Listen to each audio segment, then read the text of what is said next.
Bonsoir et bienvenue dans cette nouvelle édition de l'Africa Tonight. Voici les principaux titres de l'actualité. Le Bénin a célébré ce mardi le 63e anniversaire de son accession à l'indépendance, une fête nationale marquée notamment par le traditionnel défilé militaire. Le Nigeria, avec qui le Bénin souhaite renforcer les partenariats, notamment sur le plan militaire, était à l'honneur. L'émotion en Côte d'Ivoire après le décès de l'ancien président ivoirien, Henri Konan Bédié. Il fut le deuxième président de la Côte d'Ivoire et il est resté jusqu'à sa mort un acteur majeur de la vie politique de son pays. La classe politique et la société civile rendent hommage à celui qui était surnommé par ses compatriotes le Sphinx de Daoukro. Le chant choral au cœur du Festival international Africa Cantate qui se tient jusqu'au 6 août au Cameroun. L'événement rassemble des artistes venus du monde entier autour de ce genre musical qui demeure un vecteur d'échange. Une délégation de la CEDEAO, la communauté économique des États de l'Afrique de l'Ouest, dépêchée ce mercredi à Niamey pour négocier avec les putschistes dans le cadre de la crise nigérienne consécutive au coup d'État. Rien n'a encore filtré de cette rencontre. Alors dans le même temps, toujours ce mercredi, les chefs d'état-major des pays membres de la CEDEAO se réunissaient à Abuja, au Nigeria, pour discuter d'une éventuelle intervention militaire. L'organisation présidée par le chef de l'État nigérian, Bola Tinubu, n'exclut pas le recours à la force. La CEDEAO a donné une semaine, donc jusqu'à ce dimanche, aux putschistes pour rétablir l'ancien président nigérien Mohamed Bazoum, renversé le 26 juillet dernier par des membres de sa garde présidentielle.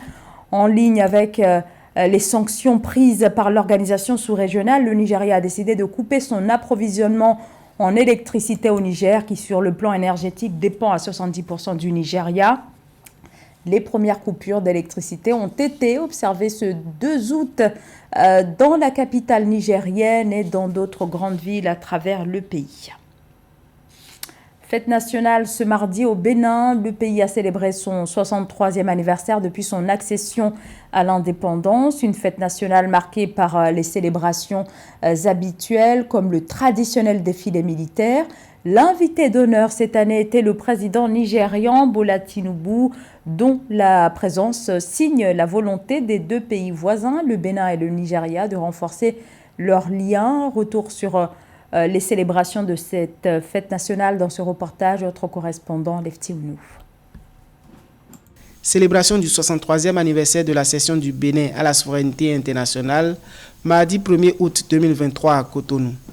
Le traditionnel défilé militaire et paramilitaire, principale activité marquant les festivités de cette commémoration de l'indépendance du pays, s'est déroulé en présence du président Patrice Talon et de son homologue Bola Ahmed Tinubu, invité d'honneur de la cérémonie. La présence du président Bola Tinubu et sa délégation témoigne de la consolidation de la coopération bilatérale entre le Bénin et le Nigeria. Moment de fraternité, le point d'orgue du défilé militaire et paramilitaire a été la parade aérienne des vecteurs de combat.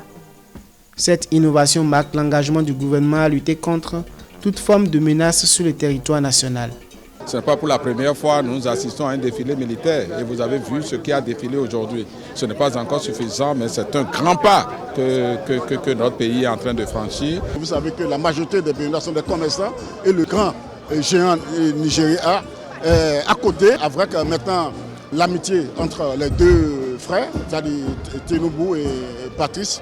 Je crois que ça va donner un plus. Face aux défis sécuritaires liés à la menace terroriste au nord du pays, le gouvernement multiplie des actions afin d'assurer le succès de la stratégie nationale de prévention de l'extrémisme violent.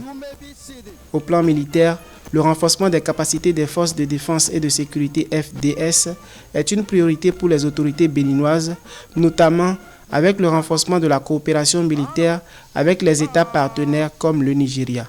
Je pense qu'avec cette union entre le Nigeria et le Bénin que nous avons souhaité de tous nos voeux, avec d'autres aussi, ceux qui sont en train de se préparer pour mettre une force ouest-africaine, CEDEAO, pour combattre c'est le terrorisme, c'est une bonne chose. On espère qu'on trouvera une solution pour cela. Mais le vrai combat contre ce qui se passe, l'insécurité, c'est de lutter contre la misère, la pauvreté.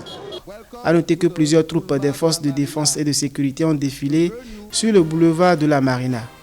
Il s'agit entre autres des défilés du détachement des composantes des forces de défense et de sécurité, des défilés aériens et motorisés. Ce 63e anniversaire de l'indépendance du Bénin est assis sur le thème « Les forces de défense et de sécurité debout et ensemble contre le terrorisme ». Il était depuis un demi-siècle l'une des plus grandes figures de la vie politique de la Côte d'Ivoire. L'ancien président ivoirien, Henri Konan Bédié, est mort à Abidjan ce mardi 1er août à l'âge de 89 ans. Depuis sa disparition, les hommages se multiplient. Ambassadeur aux États-Unis dans les années 1960, Henri Konan Bédié a ensuite occupé le poste de ministre de l'économie et des finances sous la présidence Félix Houphouët-Boigny avant de devenir président de l'Assemblée nationale, puis chef de l'État de 1993 à 1999. Henri Konan Bédié n'avait pas exclu d'être candidat à la prochaine élection présidentielle. Marcel Kouassi-Amoin. Henri Konan Bédié, l'ex-président ivoirien et président en exercice du Parti démocratique de Côte d'Ivoire, PDCI, est décédé le mardi 1er août 2023 à l'âge de 89 ans. Henri Konan Bédié a été chef de l'État de Côte d'Ivoire de 1993 à 1999. Après la mort de Félix Houphouët-Boigny, père de l'indépendance, élu 2 ans plus tard lors des élections présidentielles, il est renversé par un coup d'État en 1999. Son mandat est marqué par une crise sociale majeure consécutive aux problèmes économiques que connaît le pays depuis le début des années 1980. Malgré les plans d'ajustement structurel et des réformes libérales effectuées de 1990 à 1993. Mes chers compatriotes, nous venons d'apprendre ce matin l'information la plus cruelle de notre histoire nationale. Le père de la nation, notre chef d'État bien-aimé, n'est plus. Soutenu par son parti, le PDCI-RDA, il est à nouveau candidat à l'élection présidentielle de 2010, où il arrive 3e du premier tour. Lors d'un rassemblement de son parti en février 2015, il se rallie à la candidature d'Alassane Ouattara, à la tête du pays après la crise post-électorale de 2010 et l'élection présidentielle de 2015. J'ai demandé au PDCI-RDA d'abord et aux autres membres de notre alliance de se mettre en mouvement pour soutenir le président Alassane Ouattara pour ce second mandat. Henri Konan Bédié a joué un rôle significatif dans la décrispation du climat politique en Côte d'Ivoire après la crise post-électorale de 2010-2011 qui a fait plus de 3000 victimes. En juillet 2022, il participe à la rencontre entre le président Alassane Ouattara et l'ex-président Laurent Gbagbo, acquitté par la Cour pénale internationale après 10 années passées en détention aux Pays-Bas. La rencontre entre les 3 dirigeants visait la réconciliation nationale et la cohésion sociale en Côte d'Ivoire en vue d'une tenue sereine des prochains scrutins. L'élection présidentielle en Côte d'Ivoire est prévue en 2025.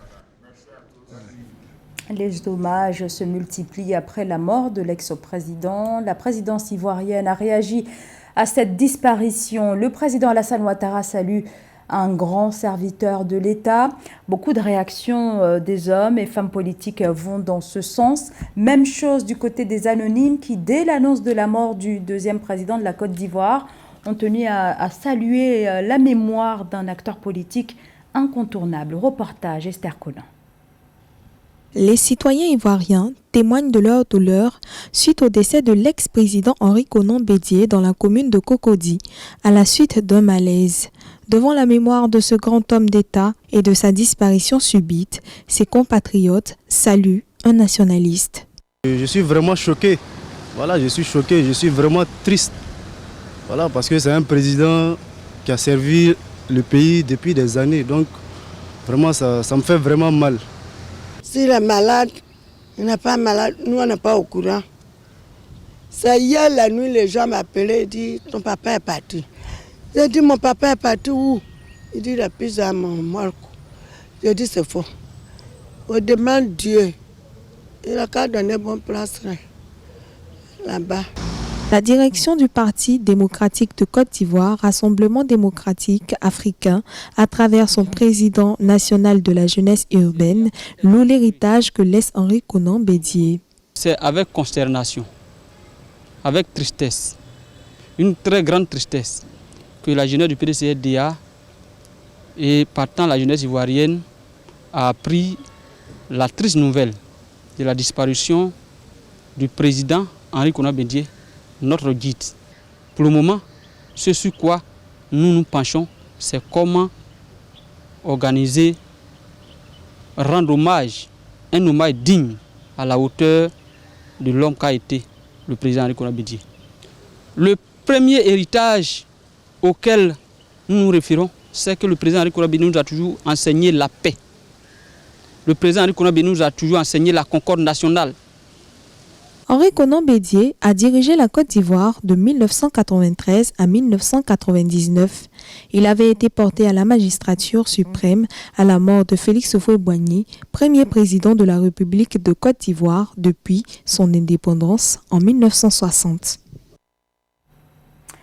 2 personnes ont été tuées ce mardi 1er août à Dakar dans une attaque à l'engin incendiaire contre un bus. Le bus était en provenance de la banlieue de Dakar et se dirigeait vers le centre de la capitale. Mais en cours de route, le véhicule aurait été bloqué par un groupe d'individus descendus d'un pont. Pour l'heure, les motivations de cette attaque restent inconnues. Mais cette attaque intervient dans un contexte politique et social extrêmement tendu. Philomène Tine.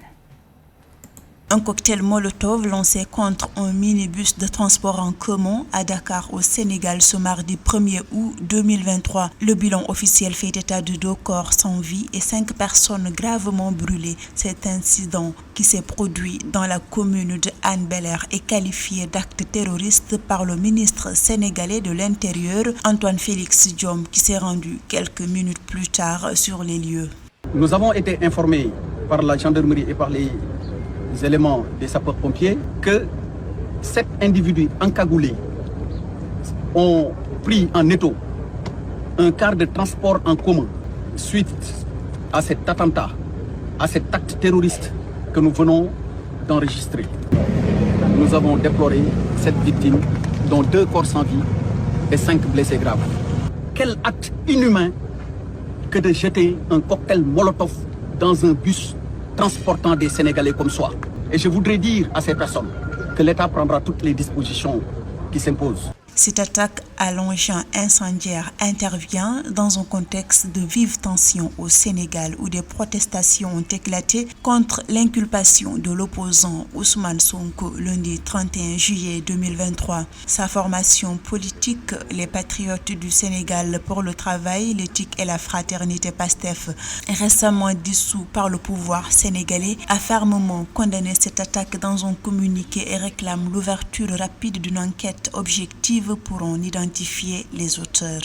Ce mardi 1er août 2023, PASTEF, les Patriotes, a appris avec tristesse et consternation la commission d'un acte criminel sur un bus Tata de la ligne 65 à Yarar. PASTEF, les Patriotes condamnent avec la dernière énergie cet acte ignoble et cruel perpétré contre d'honnêtes citoyens sénégalais. À quelques mois de l'élection présidentielle du 25 février 2024 au Sénégal, le pays fait face à un contexte social très tendu qui risque de déstabiliser cette nation perçue comme un modèle de démocratie en Afrique. Après la suspension de l'Internet des données mobiles, le gouvernement du Sénégal a également annoncé la suspension du réseau social TikTok.